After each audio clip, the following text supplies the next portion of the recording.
శ్రీమన్మహాగణాధిపతయే నమః. సాయినాథ పరబ్రహ్మణే నమః. విశ్వకర్మ పరబ్రహ్మణే నమః. సదానింబవృక్షస్య మూలాదివాసాత్ సుధాశ్రావిణం దిక్తమప్యప్రియంతం తరుం కల్పవృక్షాదికం సాధయంతం నమామీశ్వరం సద్గురుం సాయినాథం. ముఖ్యంగా మనము ప్రస్తుత కాలంలో వివాహ జీవితానికి సంబంధించి జ్యోతిష్ శాస్త్ర రీత్యా ఒక్కొక్క రాశి వారు కొన్ని సందర్భాలలో అనుకోని కళ్యాణ సమస్యలను ఎదుర్కొంటూ ఉన్నారు. కొందరి జీవితాలలో కళ్యాణం కాలేదని ఒక సమస్య అయితే, కొందరి జీవితాలలో కళ్యాణం అయిన తర్వాత రీక్యాప్ తీసుకోండి. కొందరి జీవితాలలో కళ్యాణం అయిన తర్వాత సమస్యలతో ఇబ్బంది పడుతున్న వారిని మనం చాలామందిని గమనించాం. అటువంటి సందర్భంలో అసలు ఈ వివాహ జీవితానికి సంబంధించిన సమస్యలు ఏ గ్రహాల కారణంగా ఎదుర్కోవడం జరుగుతుంది? మనము కళ్యాణానికి సంబంధించి, పిల్లలకు సంబంధించి, భవిష్యత్తులో వివాహ జీవితానికి సంబంధించిన సమస్యలు రాకుండా ఉండడానికి ఏదైనా పరిహారం ముందుగా చేసుకునే అవకాశం ఉందా లేదా అన్న విషయాన్ని కూడా మనం తెలుసుకోవచ్చా, తెలుసుకునే అవకాశం ఉందా లేదా అనేది కూడా మనం ఇప్పుడు వివరంగా తెలుసుకుందాం. ప్రతి ఒక్క రాసుల వారికి వివాహం అంటేనే మానవ జీవితంలో తల్లిదండ్రుల దగ్గర వారి యొక్క పిల్లలు 25 సంవత్సరాలు ఎంతో గారాభంగా ఒక సెక్యూరిటీగా పిల్లలను పెంచడం జరుగుతుంది. తరువాత ఆడపిల్లలను ఒక జీవిత భాగస్వామికి అప్పగించేటప్పుడు అనేక రకాలుగా వారి యొక్క భవిష్యత్తుకు సంబంధించి పరిశీలించి, జాతక పరిశీలన చేసి వివాహం చేయడం జరుగుతుంది. అయినప్పటికీ కొన్ని వివాహం అయిన తర్వాత సమస్యలతో ఇబ్బంది పడుతున్న వారిని మనం చాలామందిని గమనిస్తూ ఉంటాం.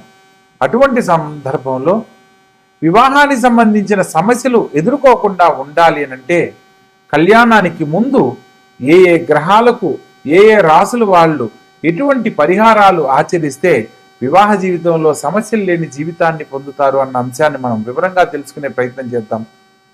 ప్రత్యేకంగా మానవ జీవితంలో విద్య, ఉద్యోగం, తరువాత కళ్యాణం. ప్రతి తల్లిదండ్రులు మంచి విద్యను అందిస్తారు. ఒక మంచి ఉద్యోగాన్ని కల్పించడానికి విద్య ద్వారా మనకు అన్ని రకాల సదుపాయాలు, అవకాశాలు కల్పిస్తారు.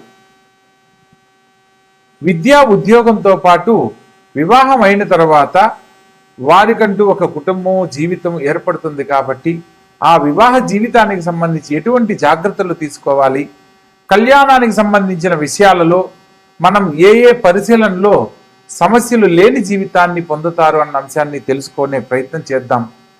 ప్రత్యేకంగా ప్రతి ఒక్క కళ్యాణానికి సంబంధించి ప్రతి ఒక్కరి జీవితంలో వివాహానికి సంబంధించి వధూవర పొందనలు పరిశీలించేటప్పుడు వధూవర గణనమేళ చక్రం అని ఒకదాన్ని పరిశీలించి దాంట్లో అష్టకూట వర్గం అంటారు.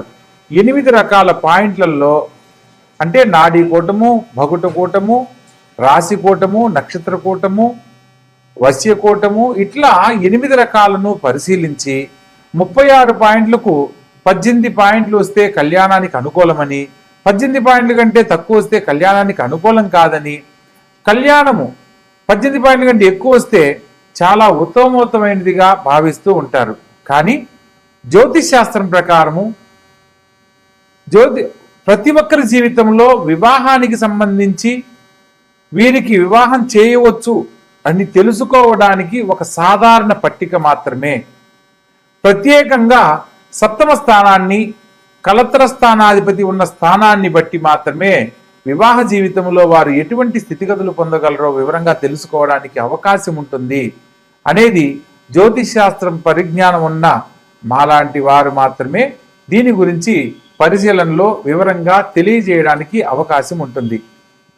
జ్యోతిష్ శాస్త్రంలో మనకు ఏదైనా ఒక పంచాంగం కొన్నప్పుడు అందులో వధూవర గణనమేళ చక్రం అని వధువు యొక్క పట్టిక నిలువుగాను, వరుడు యొక్క పట్టిక అడ్డంగాను నిర్మాణం చేసి అందులో కొన్ని సంఖ్యల ఆధారంగా ఈ యొక్క లైన్కి ఆపోజిట్ లైన్లో వరుడు యొక్క నక్షత్రాన్ని బట్టి ఒక సంఖ్యను కేటాయించి వీరికి ఇన్ని పాయింట్లు వచ్చాయని చెప్పి చెప్పడం జరుగుతుంది. కేవలం పాయింట్లతోనే వివాహ జీవితాన్ని నిర్ణయించకూడదు అన్న సత్యాన్ని తెలుసుకొని వివాహానికి సంబంధించి వారి ఇరువురి జాతకాలలో సమస్యలు లేని జీవితాన్ని అందించాలి అని అంటే ఏదైనా జాతకంలో దోషాలు ఉన్నప్పుడు దోషాలను ప్రత్యేకంగా వాటి యొక్క పరిహారాలను ముందుగా తెలియజేసి ఆ తర్వాత వివాహం చేయడం వల్ల సమస్యలు ఉండవు అనేది తెలుసుకోవాలి. ప్రత్యేకంగా మనం ఇన్ని రకాలుగా చెప్తున్నాం, పాయింట్లను బట్టి పరిశీలన చేస్తాం. అదేవిధంగా జ్యోతిష్ శాస్త్రంలో జాతక చక్రాన్ని బట్టి పరిశీలన చేస్తాం. కానీ మరొక తెలుసుకోవాల్సిన విషయం ఏంటంటే, ఎప్పుడైతే ఆడపిల్ల మెచ్యూర్ అవుతుందో, పుష్పవతి అయిన తర్వాత ఆ రోజు ఉన్న నక్షత్రము చేసుకునే భర్త నక్షత్రం ఒకటి కాకూడదు. ఇది జ్యోతిష్ శాస్త్రంలో సప్తమ స్థానాన్ని బట్టి మనం చెప్పడానికి లేదు. అదే వధువుల గణనవేల చక్రాన్ని బట్టి చెప్పడానికి లేదు. మనం ఎన్ని రకాలుగా చూసినప్పటికీ కూడా ఈ యొక్క విధానంలో కూడా అమ్మాయి యొక్క మెచ్యూర్ అయిన రోజున్న నక్షత్రము చేసుకునే భర్త నక్షత్రం ఒకటి కాకూడదు. అలా ఉన్నప్పుడు మాత్రమే వివాహం చేయాలి. అదేవిధంగా జన్మలగ్నానికి ఆ అబ్బాయి కానీ అమ్మాయి కానీ పుట్టిన జన్మలగ్నానికి అష్టమ లగ్నం అనేది వివాహానికి పనికిరాదు అన్న అంశాన్ని తెలుసుకొని వివాహం చేయాలి. ఊరికినే ఏదో పాయింట్లను చూసేసి వీళ్ళిద్దరికి కళ్యాణం సెట్ అయింది, అమ్మాయి నక్షత్రానికి అబ్బాయి నక్షత్రం సెట్ అయింది అనేది సరైన పద్ధతి కాదు. ఒక 100 ఏళ్ల జీవితాన్ని పిల్లలకు అందిస్తున్నాము అని అంటే దానికి విశేషమైన పరిశీలనలో మాత్రమే ఖచ్చితంగా వారికి అటువంటి వైవాహ జీవితాన్ని అందించగలుగుతున్నాం. పూర్వకాలంలో కుటుంబంలో జాతకాల రీత్యా ఒక పెద్దవాళ్ళు అటేడు తరాలు ఇటేడు తరాలు వాళ్ళ యొక్క వంశాంకురాన్ని పరిశీలన చేసి ఆ ఇంటి పిల్లను కళ్ళు మూసుకొని వివాహం చేసుకొని సుఖ సంతోషాలతో జీవించిన వాళ్ళు ఉన్నారు. ప్రస్తుత కాలంలో 36 పాయింట్లకి 33 పాయింట్లు వచ్చి 3వ రోజు విడిపోయిన వాళ్ళు ఉన్నారు. మా అమ్మాయికి జాతక చక్రం చూసామండి, 36 పాయింట్లకి 33 పాయింట్లు వచ్చాయి, చాలా అద్భుతమైన సంబంధం అని చెప్పి అంటారు. కానీ కరెక్ట్గా ఒక నెల గడిచేసరికి ఏమిటోనండి మంచి సంబంధం అని చెప్పి చేశాము, అబ్బాయి మంచివాడు కాదు, అబ్బాయి వాళ్ళ కుటుంబం మంచిది కాదు, అబ్బాయి వాళ్ళ తల్లిదండ్రులు మంచిది కాదు అని వెంటనే ఇలా మాట్లాడుతూ ఉంటారు. కొందరు తల్లిదండ్రులు అయితే ఎన్ని సంబంధాలు చూసినా పిల్లలకు కుదరట్లేదని సిద్ధాంతం తెలిసిన వారి దగ్గరికి వచ్చి, గురువుగారు ఎలాగైనా మా అమ్మాయికి చాలా అంటే 1.5 సంవత్సరం తర్వాత ఈ సంబంధం వచ్చింది, ఎలాగైనా మీరు ఓకే చేయండి, మా అమ్మాయికి పెళ్లి చేయాలనుకుంటున్నాము అని చెప్పి అంటారు. ఇక్కడ వీళ్ళు తీసుకునే తొందరపాటు నిర్ణయాల వల్ల వాళ్ళకేదో అవమానం జరుగుతుందనో, పెళ్లికి పోయినా మీ అమ్మాయికి ఇంకా పెళ్లి కాలేదని ఎదుటి వాళ్ళు ఎవరు అడుగుతున్నారని కనుక ఆడపిల్లకు పెళ్లి చేస్తే ఆ పాప సమస్యలతో ఇబ్బందికరమైన జీవితాన్నే పొందుతుంది. ఎందుకంటే అక్కడ ఏదో ఒకటి కాదు సంబంధం చేయాల్సింది. ఆ అమ్మాయికి ఒక 100 ఏళ్ల జీవితాన్ని ఇస్తున్నామనంటే 1-10 సార్లు ఆలోచించి చేయాలి. ఇక్కడ తొందరపాటు నిర్ణయాల వల్ల కొందరి జీవితాల్లో సమస్యలు ఎదుర్కొంటుంటే మరికొందరి జీవితాలలో వివాహానికి సంబంధించి ఈ యొక్క వధూవరుల గణనవేల చక్రాన్ని చూసి మా అమ్మాయికి ఈ సంబంధం ఓకే అవుతుందండి, చాలా బాగుంది, అబ్బాయి వాళ్ళ కుటుంబం చాలా బాగుంది అని చెప్పి చేసేసి తర్వాత ఇబ్బంది పడుతున్న వాళ్ళని మనం గమనిస్తూ ఉంటాం. ఇక ఇటువంటి సమస్యలు రాకుండా ఉండడానికి ప్రతి ఒక్కరూ కూడా ఈ యొక్క వీడియో ద్వారా కొన్ని విషయాలు ఒక్కొక్క రాశుల వారిగా తెలుసుకునే అవకాశాన్ని కల్పించాలనే సంకల్పంతో ఈ యొక్క వీడియో చేయడం జరుగుతుంది. ప్రతి ఒక్కరూ ఈ యొక్క వీడియోని చివరి వరకు చూడండి, మరిన్ని వివరాలు తెలుసుకోండి. మీకు ఏదన్నా సందేహాలు ఉంటే కామెంట్ రూపంలో తెలియజేయండి, వాటి మీద కూడా మరిన్ని వీడియోలు చేయడం జరుగుతుంది. ప్రతి ఒక్కరి జీవితంలో ఆనందకరమైన జీవితాన్ని వివాహ జీవితం ద్వారా అందించాలనే మా యొక్క ఈ ప్రయత్నంలో చూసిన ప్రతి ఒక్కరూ కూడా దీన్ని తెలుసుకొని మరికొందరికి తెలియజేసే ప్రయత్నం చేయండి. ఇక ఒక్కొక్క రాశుల వారిగా మనం వివరంగా తెలుసుకుందాం. వృశ్చిక రాశి. ఈ యొక్క వృశ్చిక రాశి వారికి కుజుడు అధిపతి. కుజుడు ఆత్మవిశ్వాసం ఎక్కువ, కుజగ్రహానికి కోపం ఎక్కువ, ఆవేశం ఎక్కువ, అమితమైన ప్రేమ ఎక్కువ. ఇక్కడ ఏది ఎక్కువైనా కూడా క్షణం కోపం క్షణం తాపం, అప్పటికప్పుడే ప్రేమ కలుగుతుంది, అప్పటికప్పుడే కోపం కలుగుతుంది. కానీ ఈ రాశి వాళ్ళల్లో అప్పటికప్పుడు కోపడిన విషయాల్లో అందరూ స్వీకరిస్తారు, కానీ ప్రేమ చూపించిన విషయంలో కనపడదు. అందువల్ల వీరు ఎప్పుడూ కూడా ఎదుటివారికి తప్పుగానే కనబడతారు. ముఖ్యంగా యథార్థవాది, లోక విరోధి అంటారు. ఈ యొక్క వృశ్చిక రాశి వాళ్ళు కొన్ని సందర్భాల్లో ఖచ్చితంగా మాట్లాడే స్వభావం కలిగి ఉంటారు. అది ఎదుటి వారికి నచ్చదు. ఎందుకంటే ఉన్న విషయాన్ని మాట్లాడితే ఎవరూ దాన్ని ఒప్పుకోరు. కాబట్టి జీవిత భాగస్వామితో మాట్లాడే సందర్భంలో కొన్ని విషయాలను నేరుగా అడగకూడదు అన్న సత్యాన్ని తెలుసుకోవాలి. అది స్త్రీ అయినా, భర్త అయినా, పురుషుడైనా. ముఖ్యంగా వీరి జీవితంలో దాంపత్య జీవితానికి సంబంధించిన సమస్యలు ఏ ఏ గ్రహాల వల్ల ఏర్పడతాయో తెలుసుకుందాం.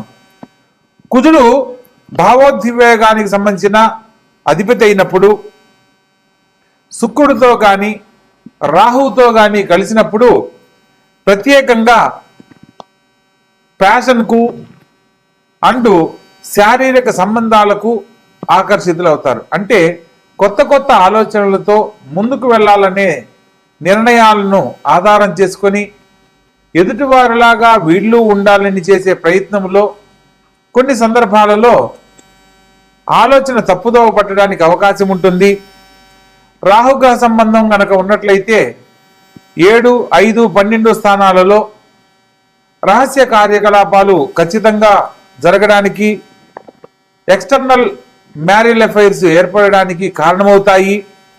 రాహుతో పాటు శుక్రుడు కానీ చంద్రుడు కానీ సంచరించేటప్పుడు తాత్కాలిక మోహం వల్ల చిన్న చిన్న ఆనందాల కోసం ఇతరులకు దగ్గరయ్యే పరిస్థితులు ఎదురవుతాయి. ప్రత్యేకంగా ఈ రాశి వారికి చంద్రుడు కనుక పాప దృష్టితో కనుక ఉన్నట్లయితే భావోద్వేగ నియంత్రణ కోసం ఇతరులకు దగ్గరయ్యే పరిస్థితులు ఏర్పడతాయి. చంద్రుడు రాహుతో కానీ కేతుతో కానీ కలిసినప్పుడు సరైన నిర్ణయాన్ని సరైన సమయంలో తీసుకోలేక, ఆ సమయంలో వాళ్ళు ఎవరు ఎదుటివారు మంచివాళ్ళ చెడ్డవాళ్ళ అనేది భావించక, వాళ్లకు చెప్పిన అంశాలలో అదే కరెక్ట్ అని భావించి వాళ్లకు దగ్గర అవుతారు. ఎందుకంటే కుటుంబ సభ్యులను పట్టించుకోవట్లేదు.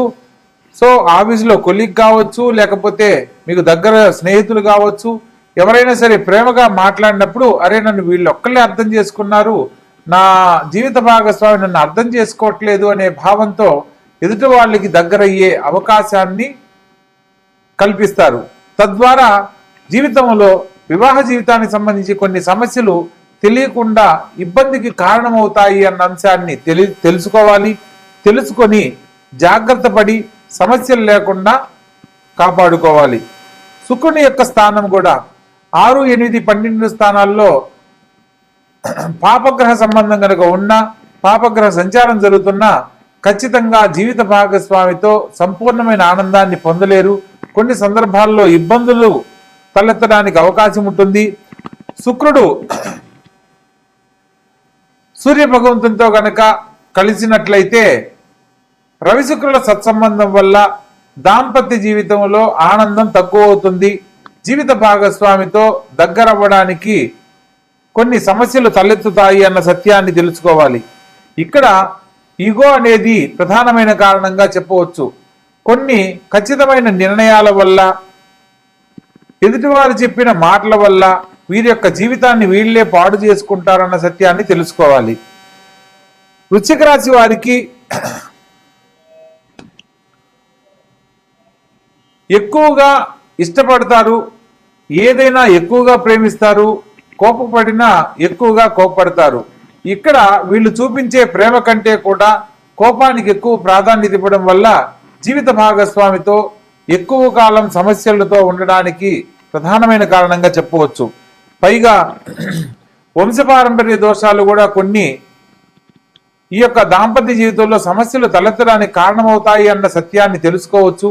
జ్యోతిష్ శాస్త్రరీత్యా వారి యొక్క జాతక లగ్న చక్రాన్ని పరిశీలించినప్పుడు పూర్తి వివరణ చెప్పడానికి అవకాశం ఉంటుంది. ప్రత్యేకంగా పరిహారాలకై ఈ యొక్క జాతకులు కుజగ్రహానికి సంబంధించి ఓం అంగారకాయ నమః అనే మంత్రాన్ని ప్రతినిత్యము పఠిస్తూ ఉండాలి. ప్రత్యేకంగా మంగళవారం నాడు ఎర్రని కందిపప్పు శివాలయంలో ఈశ్వరునికి అభిషేకిస్తూ ఓం రుణముక్తేశ్వర మహాదేవాయ నమః అని గనక స్మరణ చేసుకున్నట్లయితే మనకు ఆలయం లోపల గర్భాలయంలో చేయడానికి కుదరినప్పుడు బయట ఈ నాగేంద్ర స్వామి చెట్టు దగ్గర కానీ పుట్ట దగ్గర కానీ చిన్న చిన్న శివలింగాలను ప్రతిష్టాపన చేసుంటారు. ఆ శివలింగాలకైనా మీరు స్వయంగా కొద్దిగా కందిపప్పు తీసుకొని ఈశ్వరునికి నీటితో చేస్తే ఒక్కొక్క ఫలితం ఉంటుంది, తేనెతో చేస్తే ఒక ఫలితం ఉంటుంది, చెరుకు రసంతో చేస్తే ఒక ఫలితం ఉంటుంది. అలా జాతకములో వివాహ జీవితానికి సంబంధించిన సమస్యలు ఉన్నప్పుడు కందులతో గనక ఈశ్వరుణ్ణి గనక అభిషేకిస్తూ ఓం రుణముక్తేశ్వర మహాదేవాయ నమః అని గనక స్మరణ చేసినట్లయితే సమస్త కుజగ్రహానికి సంబంధించిన దోషాలు తొలగిపోతాయి, వివాహేతర సంబంధాల నుంచి బయటపడతారు, అన్యోన్య దాంపత్యంలో కలకాలం జీవించడానికి అవకాశాలు ఏర్పడతాయి. కాబట్టి ఈ రాశి జాతకులు ప్రత్యేకంగా